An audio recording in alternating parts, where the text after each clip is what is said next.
Megan Maroney. Megan, how you been? Great. It's good to see you. Good to see you. We haven't seen each other since probably like fall of last year, and I feel like since then it's been a rocket ship. You're just crushing it now. Does the last 5-6 months seem like a blur?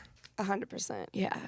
I don't even know what day it is today, but we're here and I'm excited. Yeah, congratulations. Thank you. That's when you are starting to make it, when it's so blurry you can't even see what it is. Yeah. But you're blowing up. New album about to hit as well. Every time I look on Instagram, somebody's like, got some Megan Maroney tea that I've already heard 3 times. But everybody just keeps posting it because they know people are like searching for your name and hashtags and stuff. Yeah. So congratulations on all that. Thank you so much. How has Tennessee Orange been when you play it live? Does everybody just sing it like crazy? Yeah, I played my first festival this weekend, which was Tortuga, and I played the next from Nashville stage. I think that's what it's called, and it was insane. It was the loudest I've ever heard people sing it, so it's awesome. Would you, for the sake of this show here, would you give us some Tennessee Orange? This is how, a long time ago, I was flipping through social media. Last fall, before that. And I was like, dang, this song's really good. Let's get Megan. She came over. We did an hour-long Bobbycast. And from that, now I think it's like 13 this week on the chart and still flying up the chart. So here it is, the song that kind of started it all, this version of you. Number 1, to be known by people for Tennessee, it's got to be weird when you're such a Georgia Bulldog fan. 100%. Because if you don't just listen, if you have to listen to every part of the song to even know really what you're saying, because I bet you a lot of people just think you're a huge Tennessee fan. Yeah. And you got to be like, I ain't. Yeah, no, not at all. And your whole Bulldog contingent, they're like, we can write us a Bulldog song now or what? Actually, in one of my songs on my record, God Plays a Gibson, I'm talking about God, and I say this year it's pretty clear he's a Georgia Bulldogs fan. Okay, you still get those in there. So we're still plugging Georgia. I was looking at the calendar. Tonight's the 21st, and you'll be in Knoxville. You're going to play that song in Knoxville, where they're all crazy Tennessee fans, where our show's on in Knoxville, too. Like, they're probably going to sing that back louder than any version of a crowd you've ever seen in your whole life. Yeah, I've never played in Knoxville, so. They're nuts. Really? Oh yeah, I go over there and they sing Rocky Top the whole time, and they beat us most of the time. They're nuts because they're just a very passionate group, which I can respect. Right. And they're gonna be foaming at the mouth for that song. You need to play it first, middle, and the end. I am wearing a Tennessee jersey there. So. Which leads me to a different thing.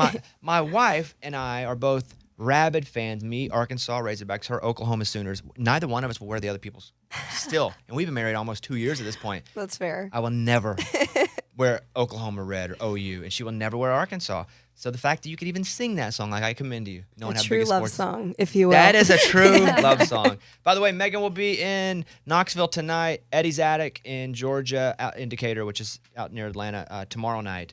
And then Fayetteville, Arkansas, my neck, next weekend, the 27th, and Hattiesburg, Mississippi on the 28th on the Pistol Made of Roses tour.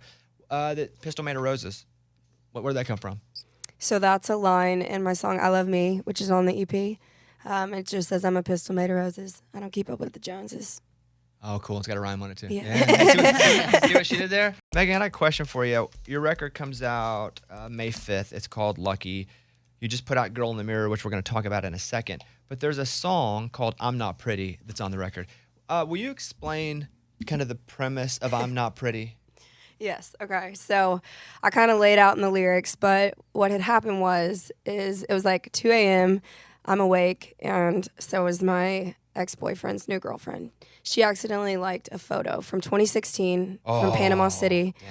And I'm sure she thought it's 2 a.m. There's no way she saw it. But obviously, not only did I see it, I wrote a whole song about it. So I just thought it was funny because it was 2022 then. I'm like, 2016 was a long time ago. Why are you digging that deep? It's got to be like she's trying to dig up something or something. It's got to be right. Yeah. And so, yeah, it's just a lighthearted song about that situation. And doesn't feel very lighthearted, I'll be honest with you. I've heard lighthearted songs, Let me play a clip of that, and I want to get into something specifically about that. Here is a little bit of I'm Not Pretty. Somewhere out there, my ex-boyfriend's new girlfriend scrolling through my Instagram. So, Morgan, I don't know if you know Morgan here. This is Megan.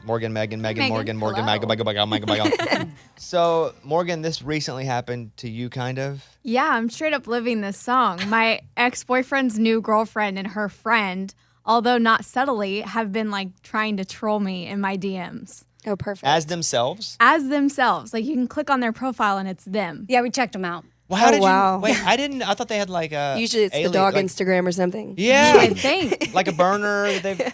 Nope. And it must have been bad because then I got blocked by my ex on Instagram. I was like, something happened. What Something were they went saying down. to you?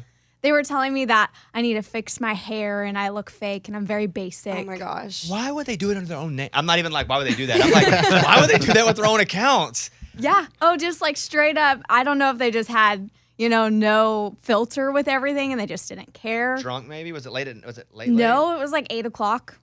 Maybe on a really drunk Thursday. then maybe really drunk 8 a.m. So what did you do? Did you respond to them? I haven't, but I thought about it because I listened to Megan's song. It became, after this happened, your song went on repeat. I was like, this is my Should life have right posted now. it on your story and tagged them. Since right? they want to be bold. And it's only their tag. Like that's Only it. at Just them. those two. I may do that now. That may be the response I have to You can give. blame me. All like- because of Megan. Megan said to do it. In your songwriting, Megan, I feel like you and Luke Combs is somebody who does this really well. Like Luke Combs knows who he's singing to and about and why he's singing to them and about them and for them. I feel like you do this as well. Like you know who you're singing to, you know what you're singing about, and you know why you're singing it to them. When you're writing songs, you're like, this is exactly where I want to go because they will know. They'll feel it. Like this, most of it feels like it's like, women 20, 30s. Like I feel that. Do you feel like that's accurate at all? Yeah, definitely. I think, and like when I'm writing songs like this, I went through that situation and I'm like, what would make me feel better? And I'm like taking this and having this song that makes girls feel confident. And it's like, it happens to everybody, so everybody gets it. And it's just like, I could have gotten mad and said something, but I'm like, instead, I'm just going to write this. And Which is like a bigger investment that pays off Right. far greater, far later. Yes. One of my dear friends is Christian Bush, who is one half of Sugarland. And so how do you know Christian and how did that get you here? So I went to UGA. Obviously, I made that my whole personality. But I was an intern for him in the music business program. So him and his brother, I was a publishing intern. In Georgia, in Atlanta? In Georgia, Yeah. in Atlanta. Yeah, I'd have to drive from Athens to Atlanta. And I didn't really say anything about I wasn't an aspiring songwriter because at that time I had written like 2 songs. So I didn't really say anything. And then once I moved, he had reached out and asked how everything was going and stuff. And then he offered to help. So it's just That's crazy. from then, You yeah. didn't even tell him. Well, I walked in and I saw a Grammy on the wall and I was like, okay, I'm not an aspiring songwriter. Like, I'm an intern and I'm going to go get your coffee now. When you won the CMT award, did you have a speech planned already? No, You didn't. no. You I didn't was think you were so gonna win? scared. I was so scared. I didn't even, when I got off stage, I was like, did I just speak English? I have no idea. So you did not think you were going to win at all, so you didn't even think about a speech. No. Were you watching the mouth where they go, meh, like, because you always know when the first like syllable, I do anyway, I'm watching like that. They can say Bobby when they go claw. I'm like, dang it, wasn't me. Well, yeah, the only reason I knew is because my manager was sitting next to me and she got up and was jumping and screaming. I You couldn't didn't hear even hear anything. your I was name? just like, it feels like a blur, really.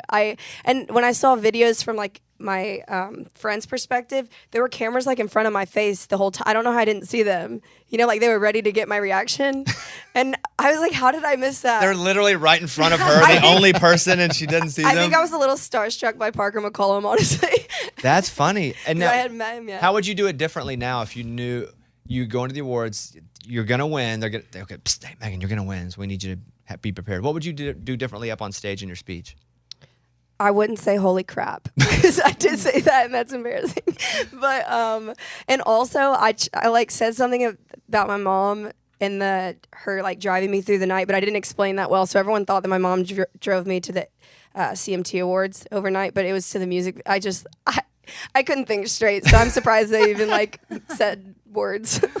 Megan Maroney is here. If you don't mind, would you, because Lucky comes out on May 5th, and I mean, so you've already got 4 songs out, right? Tennessee Orange, I'm Not Pretty, Lucky, Girl in the Mirror, right? Those are the 4. Girl in the Mirror just came out. So really, like, I know you're celebrated a lot now. I get it, and you should be, but it's powerful stuff. You're a really great songwriter. Thank you. So, and it's also not my first time to hear you, because but look, it's awesome. I'm glad you came by.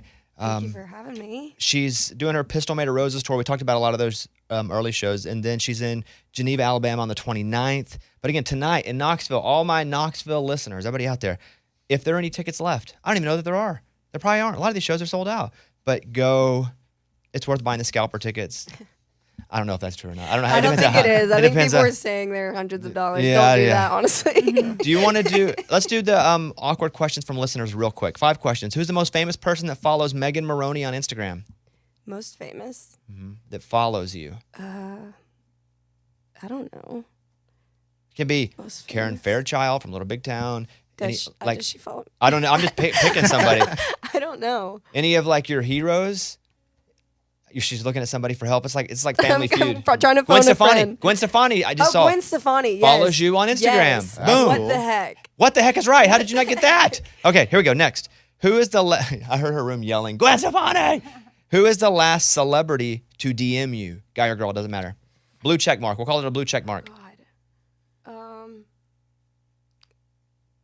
Just say Gwen Stefani. We'll be good with that. That's the answer to all of This them. is so. I'm like, I can't remember the last time I was on Instagram. I'm being told we have a Can we phone a line to friend again? your room here. The Old Dominion guys was. Oh yeah, Matt Ramsey just called me. So Well, we'll count it. we'll count. We'll count it. Does Megan Maroney get clothes for free? Yes. Isn't it the best part? Oh, Yes. wow. Yeah. These boots are free. Oh, I was going to say those are so cute. Yes. And this vest. Yeah, I they're- paid for the jeans though. Does Megan Maroney dye her hair? Of course. And finally, does Megan Maroney fabricate stories about exes to have better stories about her songs? Fabricate stories about her exes. To have better stories about her songs. For her songs, I think they meant. I think as a songwriter, obviously not every single line is going to be true, but the core of these stories that I tell are true. I love it. There she is. Isn't she great? Yes. Let's be Yeah. honest. Let's be honest. Isn't she great? The record comes out May 5th. It's the debut album, but full album. We already have some good stuff. But the full album is coming out, and you guys check it out. We'll talk about it the day it comes out, but it's called Lucky. And that's it. Congrats on everything. Thank you. Yeah, I'll see you when the world spins back around and you're back around. There she is, Megan Maroney, everybody. Back in a minute.